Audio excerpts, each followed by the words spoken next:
के 2 बजे नमस्कार, मैं हूं राशिद। करेंगे बड़ी खबर से शुरुआत। बुलेटिन की शुरुआत कुपवाड़ा से, जहां सेना के गश्ती दल पर आतंकी हमला हुआ। हमले में सेना का एक जवान शहीद हुआ है। कुपवाड़ा में सेना पर आतंकी हमला हुआ है। हम पिछले कई दिनों से देख रहे हैं कि जम्मू कश्मीर में किस तरह बॉर्डर पर फायरिंग जारी है। पाकिस्तान की तरफ से ये फायरिंग हो रही है। हालांकि गृह मंत्री ने आज आदेश दिया कि पाकिस्तान को करारा जवाब देना पड़ेगा। पाकिस्तान ने सीजफायर तोड़ते हुए भारतीय सीमा पर शनिवार रात फिर से फायरिंग की थी। हमले में एक जवान शहीद हुआ है। पाकिस्तान की तरफ से आरएसपुरा और अरनिया के रिहायशी इलाकों में फायरिंग की गई है। कुपवाड़ा से खबर आ रही है, आतंकियों की तलाश में कुपवाड़ा के केरन सेक्टर में सेना जुटी हुई है। आतंकी हमले में एक जवान भी शहीद हुआ है।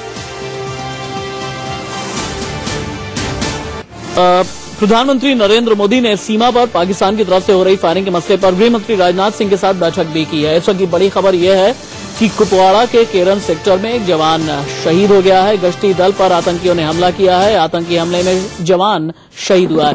तस्वीरें हम आपको दिखा रहे हैं, गोलियों की आवाज दिख रही है, तस्वीरें भी दिख रही हैं।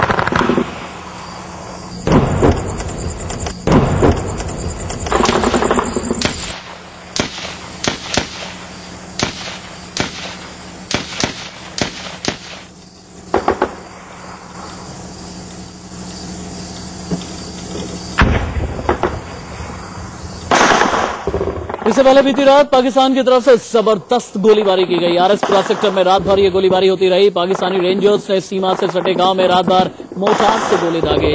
आरएसपुरा के अलावा खनूर, काना चक और अरनिया पर पाकिस्तान ने गोलीबारी की। पाकिस्तान ने शनिवार रात को रात भर ये गोलीबारी होती रही। पाकिस्तानी रेंजर्स ने सीमा से सटे गांव में रात भर मोर्टार से गोले दागे। आरएसपुरा के अलावा खनूर, काना चक और अरनिया पर पाकिस्तान ने गोलीबारी की। पाकिस्तान ने शनिवार रात को एक बार फिर से सीजफायर का उल्लंघन किया। पाकिस्तानी सेना ने बीएसएफ की चौकियों पर रात 10 बजे से फायरिंग शुरू कर दी। पाकिस्तानी रेंजर रिहायशी इलाकों में लगातार मोर्टार दाग रहे हैं। जम्मू के आरएसपुरा, अरनिया सेक्टर में भारी गोलीबारी जारी है। बीएसएफ भी पाकिस्तान की गोलाबारी का मुंहतोड़ जवाब दे रहा है। रात 10 बजे से ही पाकिस्तानी सेना की तरफ से फायरिंग जारी है। इससे पहले आपको याद होगा, शुक्रवार रात को भी पाक सेना ने फायरिंग की थी। शुक्रवार को सीमा पार से बीएसएफ की 22 चौकियों पर फायरिंग की गई थी। 2 तस्वीरें आप देखिए, दहशत में किस तरीके से गांव वाले हैं। कुपवाड़ा के केरन सेक्टर के पास में, अरनिया में काना चक का जो इलाका है, यहाँ के जो रिहायशी इलाके हैं, यहाँ पर लोग जान बचा बचा करके भागने की कोशिश कर रहे हैं। सीमा पार से नापाक हरकत पर देश गुस्से में है। सियासी दलों ने पाकिस्तान को करारा जवाब देने को कहा है। हालांकि इस बहाने विरोधी सरकार पर निशाना भी साध रहा है। सवाल यह है कि अतिक्रमण हो क्यों रहा है, और उसका सीधा सीधा कारण यह है कि इस सरकार की पाकिस्तान के प्रति कोई नीति नहीं है। सीमा पर अतिक्रमण होता रहा।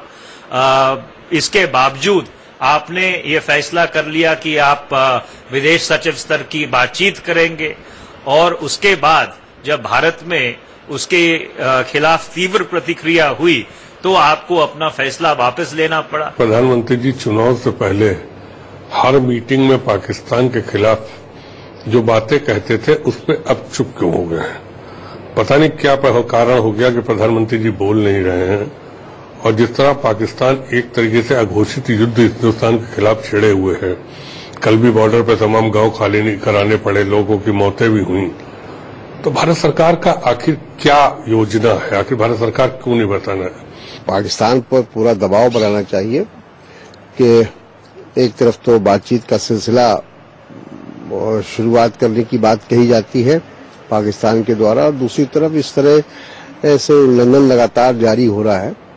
तो ये मैं समझता हूं कि मुनासिब नहीं है, और भारत सरकार को पाकिस्तान को सख्ती के साथ ये कहना चाहिए कि अगर इस तरह की हरकत बंद नहीं होगी तो आने वाले दिनों में दोनों देशों के संबंध, सेना और वहाँ के जो दहशतगर्द हैं वो जो चाहते हैं, और जो पॉलिटिकल लीडरशिप है उसको भी दबाव में ले लेते हैं। 24 बार युद्ध विराम का उल्लंघन किया है पाकिस्तान ने।